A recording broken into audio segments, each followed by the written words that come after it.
Peter Parker, and he realizes, wait a second, that wound. Peter. Peter, like he realizes in his head, he doesn't say it. Like we don't also don't hear it in a monologue, but you can see it. You can see it. He realizes that Peter Parker is Spider-Man, and he's now trying to plot against him in a very personal way.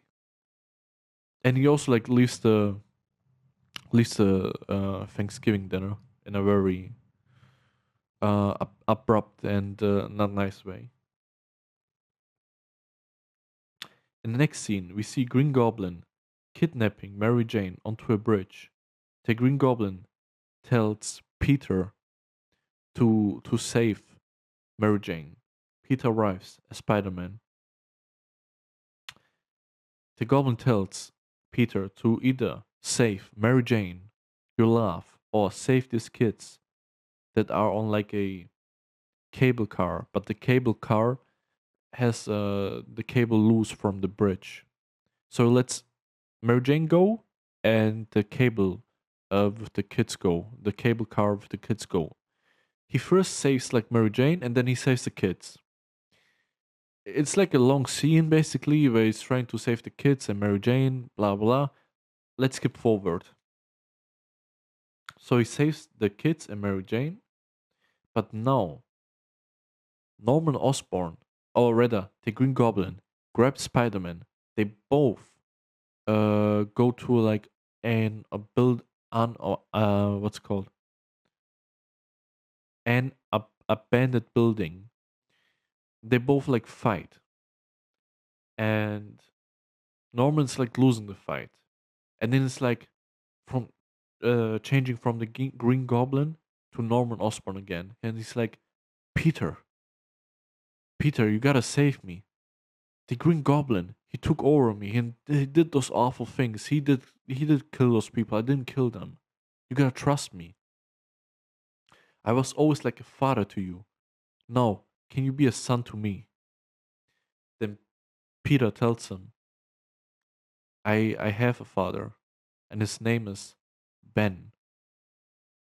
And that thing basically made Norman Osborn turn from Norman Osborn to the Green Goblin again, because you can see in his face and his expression like of his face and his voice of tone. He looks like really crazy and says like Godspeed, Spider-Man. And he's like activating this glider to hit Peter basically with like the very sharp ends of the glider. But Peter, I think he does like a backflip away from the glider, and the glider tries right into Norman Oscorp. But before the glider does hit him, we again get to, I don't know why they did this, but we get to see a really funny scene. Like 1 second before the glider hits him, he basically is like, "Oh," like in that tone of voice, and he basically like makes a funny face expression. So yeah, I don't know why they did this, but that scene or that moment right before the glider hit him was very funny. So he gets hit by the glider. He's like dying, and he's like, his last words are like, "Don't tell Harry," and then he dies.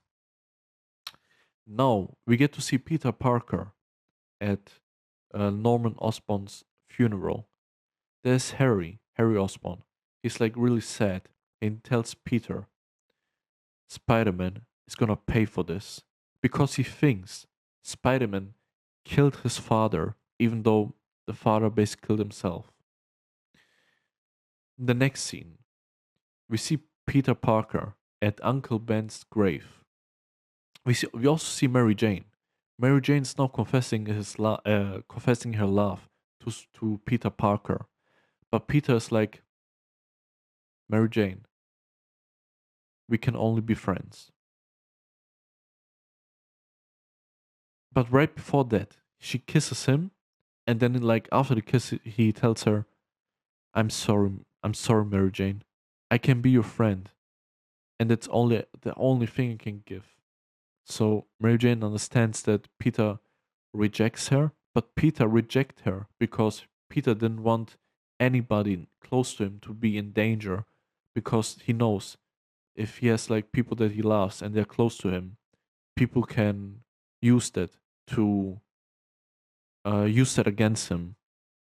Those people can hurt the people that Peter loves. So Peter walks away. Mary Jane like realizes, wait a second, that kiss. I think in that scene, it shows to us that Mary Jane realized, or she at least thinks, that kiss seems familiar. That Spider-Man kiss. I think that's the scene where she found out, or where she thinks that Peter maybe be Spider-Man. But Peter walks off. He is like a monologue, like, I can't I can't let people close to me because they can use against me. With great power comes great responsibility. Blah blah. Then we get to see again the very cool ending. What's it called? Ending swinging scene. Ending swinging scene. Um, I don't know if that's the best ending swing. I would say, in my opinion, maybe that Spider-Man 2's endings. Oh, but I'm not talking about Spider-Man 2. Fuck it. I think Spider-Man 2's ending swinging scene is probably the best ending swing scene we have. Although some people say The Amazing Spider-Man 2 has a better ending swing scene than the Spider-Man 2 with Tobey Maguire. I don't know. I think it's Toby that got the win, but I will see in the next movie when I watch Spider-Man 2 with Tobey Maguire. Then I can see like if the Amazing Spider-Man 2 ending swinging scene is better, or actually better than Tobey Maguire's Spider-Man 2 ending swinging scene. But damn, I did talk now like, I don't know, like an hour, maybe close to an hour, and my voice is like gone. You can hear it.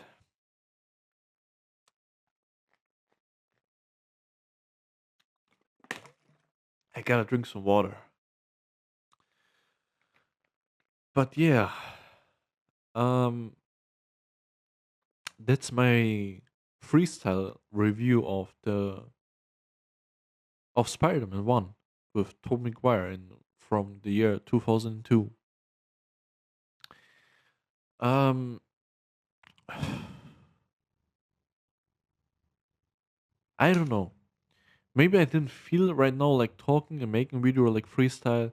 Maybe I should go to scripting. I don't know. Um, but it was fun watching the movie, and I think I give the Amazing Spider-Man 2 a 7.7 or 7.8. So I'm gonna give Spider-Man 1 from the year 2002 with Tobey Maguire probably a 7.8. If I gave the Amazing Spider-Man a 7.7, I'm gonna give this movie a 7.8. Or if I gave the Amazing Spider-Man 2 a 7.8, then I give Spider-Man 1 from 2002 a 7.9. Maybe you guys find it better than that, but that's my rating that I give the movie. So yeah, the movie was, I